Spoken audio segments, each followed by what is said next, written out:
지난주 오후에 에스더서를 본문으로 성도들이 모여 워크숍을 했습니다. 그 워크숍에서 나온 질문 중 이런 질문이 있었습니다. 에스더가 왕으로 뽑힌 진짜 이유는 무엇일까? 실은 지난번 설교에서 이 대답을 드렸어요. 그런데 아무래도 이 문제를 조금 더 설교해야 할 것 같습니다. 요한복음 15장 16절에서 예수님은 이런 말씀을 하십니다. 너희가 나를 택한 것이 아니요 내가 너희를 택하여 세웠나니. 우리가 예수님을 먼저 선택한 것이 아니라 예수님이 우리를 먼저 선택하셨습니다. 그렇게 우리를 선택하실 때 그 선택은 우리 조건을 본 선택이 아닌 무조건적 선택입니다. 이것을 잘 설명하는 본문이 17절입니다. 17절을 함께 읽으십니다. 왕이 모든 여자보다 에스더를 더 사랑함으로 그가 모든 처녀보다 왕 앞에 더 은총을 얻은지라. 왕이 그의 머리에 관을 씌우고 와스티를 대신하여 왕으로 삼으되 에스더가 어떻게 왕의 자리에 오릅니까? 아수에로 왕이 모든 여자보다 에스더를 더 사랑합니다. 또한 에스더를 모든 처녀보다 왕 앞에 더 은총을 얻게 만듭니다. 그 결과 왕이 에스더의 머리에 관을 씌우고 왕으로 삼습니다. 여러분 17절을 자세히 보시기 바랍니다. 17절의 주어가 뭐예요? 17절의 주어는 왕입니다. 왕이란 단어가 계속해서 3번에 걸쳐 반복됩니다. 왕후가 된 것은 에스더의 선택이나 노력이 아니라 전적인 왕의 선택에 달렸다는 것을 강조하고 있습니다. 에스더가 왕후가 되었을 때 왕비 후보는 몇 명이었을까요? 역사가 요세푸스는 왕비 후보는 모두 400명이었다고 말합니다. 이 400명 왕비 후보의 자격은 무엇일까요? 여러분 2절을 보시면요. 아리따운 처녀입니다. 요세푸스의 주장처럼 왕비 후보가 400명이라면 왕비 후보로 모인 아리따운 처녀 400명은 페르시아 제국 전체 인도로부터 구스는 에티오피아죠. 인도로부터 에티오피아에 이른 지역에서 뽑힌 모두 날고 기는 여자들이었을 것입니다. 그렇게 외모에 있어서 날고 기는 400명 가운데 가장 아름다운 한 명을 뽑는 일, 절대 쉬운 일이 아닙니다. 게다가 우리가 알고 있는 바와 같이 페르시아 제국은 왕비를 뽑을 때 페르시아 제국의 심이 거기에 좋은 가문에서 뽑았습니다. 만약 에스더가 탁월하게 아리따웠다고 하더라도 왕의 신하 중 한 명이 에스더는 페르시아 제국 사람이 아닙니다. 이렇게 말하는 순간 그녀는 탈락입니다. 그런데도 에스더가 왕비가 됩니다. 왕이 선택했기 때문입니다. 왕이 선택하겠다고 하는데 그 누가 왕의 결정에 반기를 들 수 있습니까? 자, 에스더는 왕에 의해 선택되었습니다. 에스더가 왕비가 된 가장 결정적인 이유는 왕의 선택에 있습니다. 그렇게 왕비가 됩니다. 그러면 에스더의 입장에서는 대단한 특권입니다. 여러분 이 문제를요. 하나님과 우리 사이로 가져와 보시기 바랍니다. 하나님이 우리를 선택하십니다. 선택 앞에 어떤 단어를 넣어야지 정확하죠? 무조건이죠. 무조건적 선택입니다. 우리 조건을 본 선택이 아닙니다. 우리 입장에서는 특권이죠. 하나님이 우리를 무조건적으로 선택하는 순간 우리에게 어떤 특권이 주어집니까? 이것을 말씀하시는 것이 요한복음 1장 12절이잖아요. 여러분 요한복음 1장 12절을 함께 해볼까요? 영접하는 자, 곧 그 이름을 믿는 자들에게는 하나님의 자녀가 되는 권세를 주셨습니다. 하나님에 의해 선택된 사람들에게 반드시 나타나는 현상이 있어요. 우리가 착각하면 안 돼요. 여러분 하나님이 선택하는 사람에게 나타나는 현상은 뭐다? 예수 그리스도를 영접하는 거예요. 예수 그리스도 이름을 믿는 거예요. 여러분 예수 그리스도 없이 하나님의 선택과 우리가 직통으로 연결될 수는 없어요. 하나님에 의해 선택된 사람은 반드시 예수님을 영접하고 예수 그리스도의 이름을 믿습니다. 그때 나타나는 권세는 하나님의 자녀가 됩니다. 여기서 권세의 정확한 뜻이 뭐였죠? 특권입니다. 특권. 하나님이 우리를 무조건적으로 선택하는 순간 우리는 예수 그리스도를 영접하고 예수 그리스도의 이름을 믿으며 하나님의 자녀가 되는 특권을 누립니다. 무조건적 선택의 첫 번째 결과는 특권입니다. 하나님 자녀가 되는 특권입니다. 많은 기독교인들이 선택을 하나님의 특권으로만 생각하려는 경향이 있습니다. 만약 무조건적 선택을 특권으로만 생각한다면 죄송하지만 대단한 착각입니다. 무조건적 선택은 선택받은 사람의 입장에서는 특권인 것이 맞습니다. 에스더의 입장에서 왕후가 되는 것은 대단한 특권입니다. 그런데 선택은 특권에만 머무르지 않습니다. 그 다음 단계로 나갑니다. 그 다음 단계는 선택의 두 번째 결과로 책임입니다. 선택받았다는 특권은 반드시 책임으로 이어집니다. 그것을 말씀하신 것이 18절입니다. 18절을 함께 읽으십니다. 왕이 크게 잔치를 베푸니 이는 에스더를 위한 잔치라. 모든 지방관과 신하들을 위하여 잔치를 베풀고 또 각 지방이 세금을 면제하고 왕의 이름으로 큰 상을 주니라. 에스더가 왕비가 되자 왕은 에스더 왕비 축하를 위해 큰 잔치를 베풉니다. 18절 말씀 그대로 에스더를 위한 잔치입니다.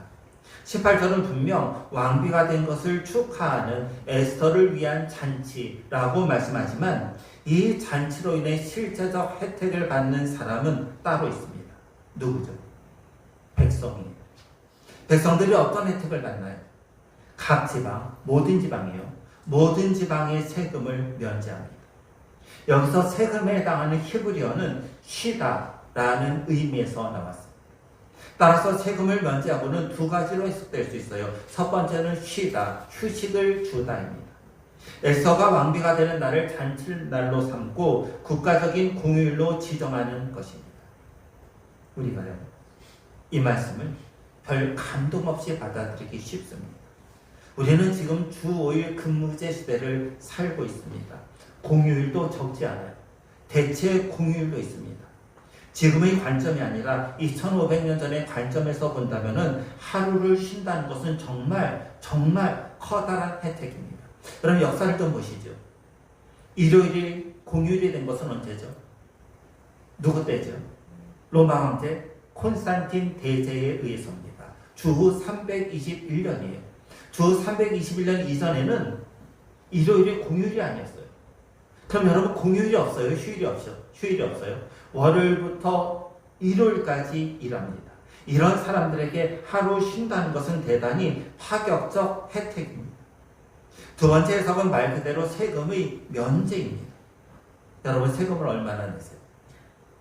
원천징수에서 대부분 몰라요.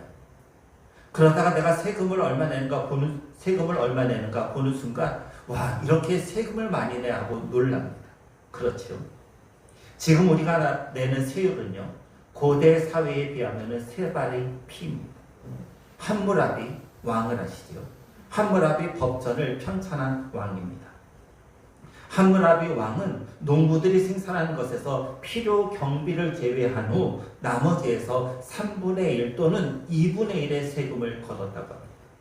필요 경비를 제외하고 나머지에서 3분의 1 내지 2분의 1의 세금이에요. 33.3% 혹은 50%의 세금이에요. 고대 사회의 세율이 이렇게 높았다는 거예요. 아하수에로 왕은 에스더가 왕비가 되자 백성들의 세금을 면제해 줍니다. 일반 시민에게는 대단한 혜택입니다. 이것이 끝이 아니죠. 왕의 이름으로 큰 상도 줍니다. 이것은 풍부한 음식을 선물로 제공했다는 뜻입니다. 먹을 것이 풍족하지 않은 가난한 백성들에게도 풍부한 음식이 선물로 제공됩니다. 아하수에로 왕은 에스더가 왕비가 된 날을 공휴일로 제정하고 각도의 세금을 면제해주며 관용을 베풉니다. 풍부한 음식도 백성들에게 제공합니다. 에스더 때문에 많은 사람이 혜택을 보는 것입니다. 에스더가 왕후가 됨으로 인해 가난한 백성들뿐 아니라 모든 백성에게 큰 혜택이 주어집니다. 하나님이 선택한 사람에 의해 다른 사람이 복을 받습니다. 18절은 선택의 또 다른 결과에 대한 설명입니다. 하나님으로부터 무조건 선택을 받은 사람은 특권을 누립니다. 하나님의 자녀가 되는 특권입니다. 선택은 특권에서 끝나지 않습니다. 선택은 특권에서 책임으로 이어집니다. 내가 선택받아 특권을 누린다면 그 특권을 다른 사람을 위해 사용하는 것이 바로 책임입니다. 내가 받은 특권을 통해서 다른 사람이 혜택을 누리는 것을 말합니다. 하나님은 창세기 12장에서 아브라함을 선택하여 부르십니다. 그리고 그 아브라함을 향해 이렇게 말씀하십니다. 너는 복이 되라. 무슨 말씀입니까? 아브라함이 하나님의 선택을 통해 복을 받았어요. 그러면 아브라함만 이 복을 누리려는 것이 아니에요. 누리려는 것이 아니에요. 아브라함이 복이 되므로 아브라함을 통해서 주위의 사람이 복을 받는 것. 우리가 이것을 보통 뭐라고 말하죠? 복의 통로입니다. 아브라함에게 복의 통로가 되라는 것입니다. 이것은 본문의 에스더도 마찬가지입니다. 에스더는 왕비로 선택되는 복을 받습니다. 페르시아 제국 내에서요, 모든 여자 중에서 단 한 명만 누리는 특권을 에스더는 누립니다. 이 특권을 자신만 누리지 않습니다. 자신이 왕비가 되는 특권을 받자 에스더를 통해서 모든 백성이 복을 받습니다. 에스더가 복의 통로로 사용되는 것입니다. 이것이 하나님으로부터 선택된 백성에게 주어진 책임입니다. 평양의 유명한 깡패인 김익두에 대한 이야기입니다. 김익두는 황해도 출신으로 장사꾼이었는데 장사에 실패하자 남봉꾼이 됩니다. 장에 가는 장꾼들은 가는 길에서 김익두를 만나지 않게 해달라고 소원하며 성황당에 돌을 던지고 갈 정도로 그의 남봉과 행패는 심했습니다. 어느 장날 김익두는 여자 선교사님에게 전도지 한 장을 받고 교회에 나가 회개하고 예수님을 믿습니다. 이후에 그분은 평양에 있던 장로의 신학교에 입학하여 목사님이 되십니다. 김익두가 아직 목사님이 되기 전의 일입니다. 어느 고개를 넘어가던 김익두는 우연히 한 사람과 같은 길을 갑니다. 두 사람이 고개를 향해 걸어가는데 네가 먼저 가니 내가 먼저 가니 하면서 뜻하지 않게 경쟁을 하며 올라가게 되었어요. 먼저 이 고개에 올라간 김익두는 앉아서 땀을 식히며 쉬고 있습니다. 나중에 씩씩거리며 올라온 이 사람이 김익두 앞에 서더니 다짜고짜 김익두의 뺨을 때립니다. 그러면서 이렇게 말합니다. 야, 이 자식아, 감히 네가 나보다 빨리 이 언덕으로 올라가? 김익두는 황당하죠. 황당한 김익두가 그 사람을 보며 이런 유명한 말을 합니다.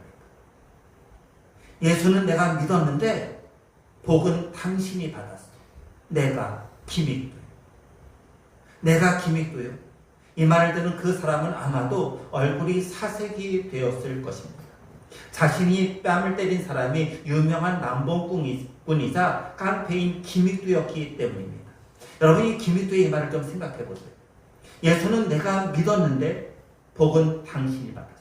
여러분, 이 말을 좀 곱씹어 보시기 바랍니다.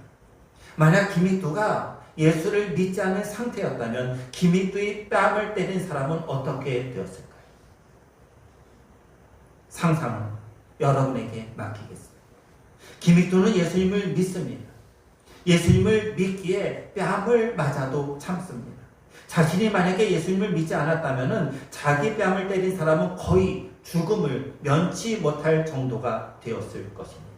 김익두의 말 그대로 예수는 김익두가 믿었으나 복은 주변 사람이 받습니다. 우리에게는 특권이 있습니다.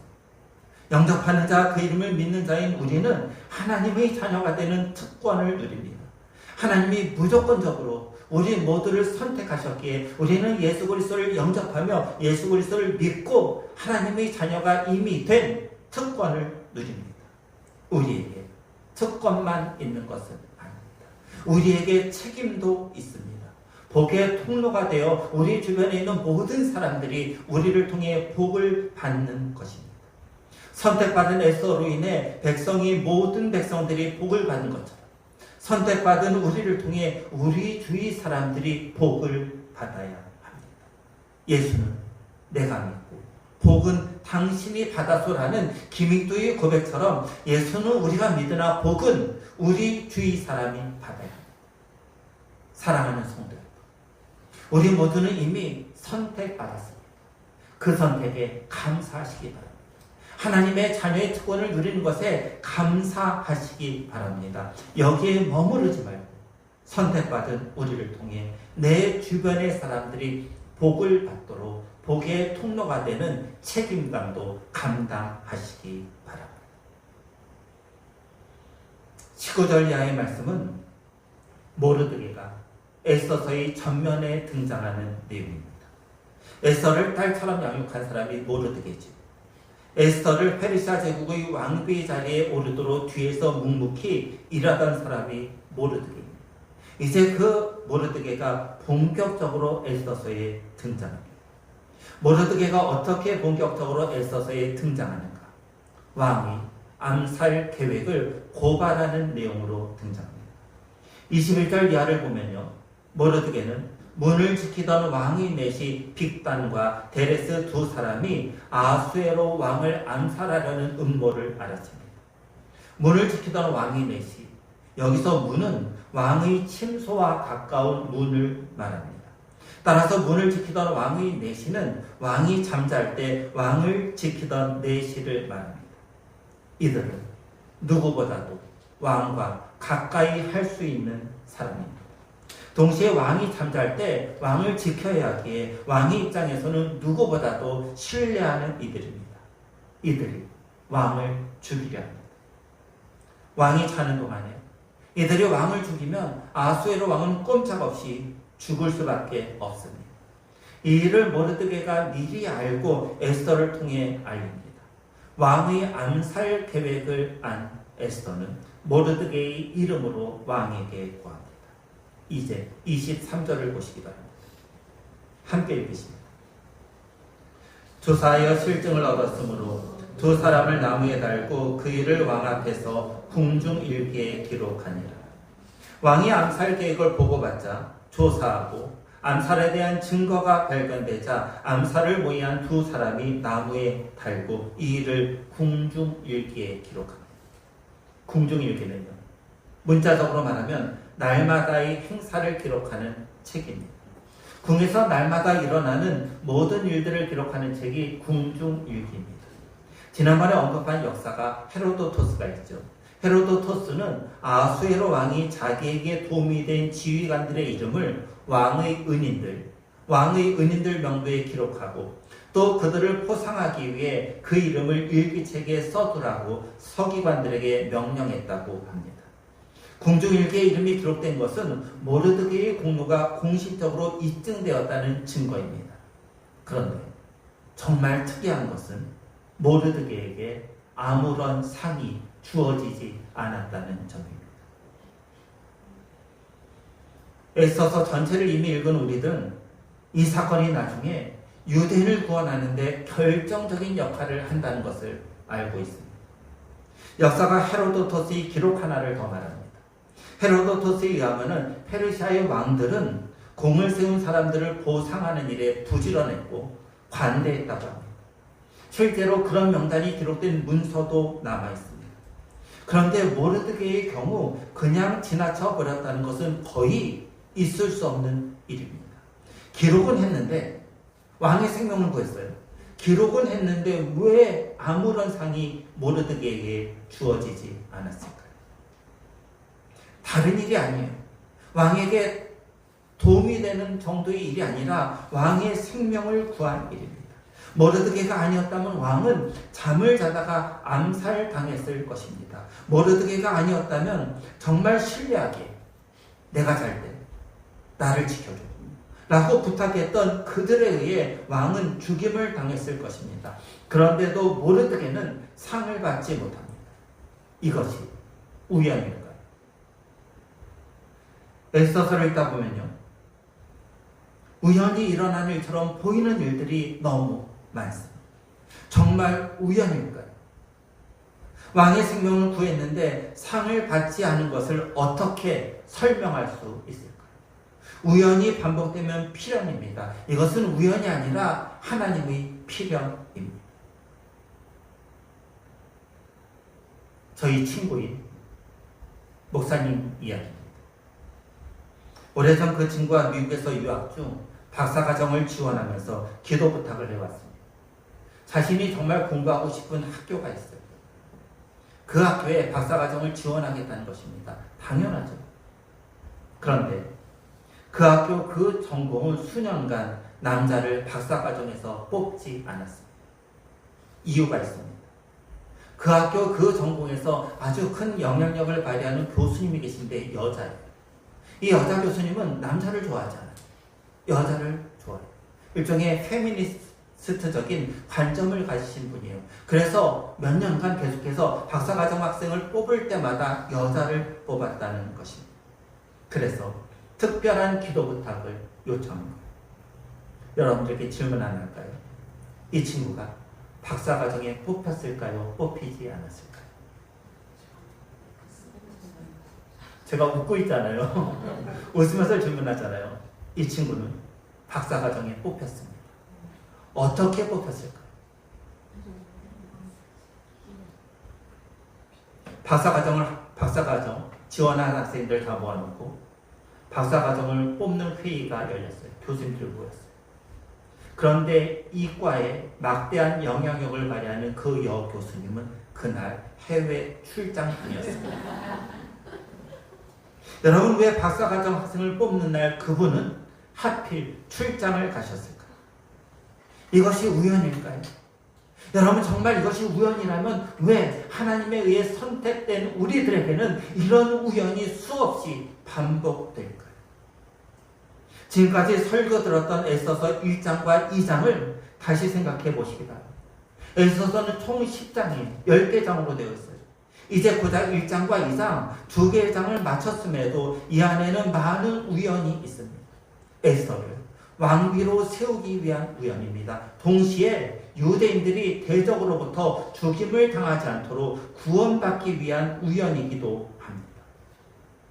왕비 와스디가 아수에로 왕이 자기가 베푼 잔치에 나오라고 했음에도 나오지 않았습니다. 왕정 시절 왕의 명령을 거역하는 것은 죽음을 각오해야 하는 일입니다. 그런데도 와스디는 왕의 초청을 거절합니다. 이것이 우연입니까? 이 일을 통해 와스디는 폐위됩니다. 에스더가 왕비에 오를 수 있는 기회가 열렸다는 것입니다. 와스디가 폐위되고 다음 왕비인 에스더가 뽑히기까지 몇 년이 걸렸죠. 그럼 제가 에스더서 2장을 설교하면서 에스더서 1장과 2장 사이의 간격이 4년이라는 설교를 들었어요. 기억나시죠? 4년. 그럼 왕비가 폐위됐어요. 그런데 4년 동안 왕비가 없어요. 거대 제국 페르시아 제국에 왕비가 없는 시간이 무려 4년이 흘렀어요. 만약에 와스디가 폐위된 후 한 달 만에 또는 6개월 만에 또는 1년 만에 새로운 왕비를 뽑는 절차가 진행되었다면 에스더가 왕비가 되었을까요? 이것도 우연입니까? 400명의 왕비 후보 중 에스더가 왕비가 됩니다. 이것도 우연일까요? 페르시아 왕비가 되기 위해서는 페르시아 사람이어야 하고 귀족 가문 출신이어야 합니다. 에스더는 포로 출신입니다. 그의 가문 역시 유다 포로입니다. 이것 역시 우연일까요? 모르드게가 왕의 생명을 구했어요. 그런데도 상을 받지 못합니다. 왜 다른 수많은 경우에는 왕에게 조금이라도 도움이 된 모든 사람이 포상을 받았는데 왜 하필 모르드게만 이 포상에서 제외됩니까? 이것도 우연입니까? 하나님의 존재를 거부하는 많은 사람들은 우연의 연속이라고 주장합니다. 그러나 우리는 하나님의 주권, 하나님의 섭리를 믿는 우리는 우연이 반복된다면 이것은 우연이 아닌 하나님의 필연입니다. 하나님은 하나님의 일을 성취하기 위해 우리 눈에 보이는 우연이라는 것을 이용하여 하나님의 필연으로 만드십니다. 사랑하는 성도 여러분, 우리 인생에 벌어지는 수많은 우연은 우연이 아닙니다. 우연처럼 보이지만은 하나님이 가장 좋은 것을 주시기 위해 마련한 하나님의 필연입니다. 그 우연처럼 보이는 사건들은 철저히 하나님의 계획, 하나님의 손 안에 있습니다. 하나님의 주권이자 하나님의 섭리입니다. 따라서 우리 모두는 하나님이 우리를 준비하신 가장 좋은 것을 우연의 반복이라는 것을 통해 보게 될 것입니다. 이것을 기대하시기 바랍니다. 하나님의 필연 안에 있는 성도는 하나님에 의해 무조건적으로 선택받은 백성입니다. 우리 모두는 하나님이 조건 없이 하나님의 자녀로 선택했습니다. 그때 하나님의 자녀가 되는 특권을 누립니다. 이것에 대해 감사하시기 바랍니다. 그리고 감사에만 머무르지 말고 책임으로 나아가시기 바랍니다. 하나님에 의해 선택받은 우리를 통해 우리 주변의 사람들이 복을 받는 것입니다. 우리에게 일어난 우연을 통해 하나님의 필연이 성취되고 이를 통해 가장 좋은 길로 인도하시는 하나님을 기대하는 성도들, 선택받은 우리를 통해 감사함으로 책임이라는 특권이 책임으로 나아가는 것에 우리 주변이 복받는 것을 보며 감사하는 성도들이 되길 주님의 이름으로 간절히 소원합니다.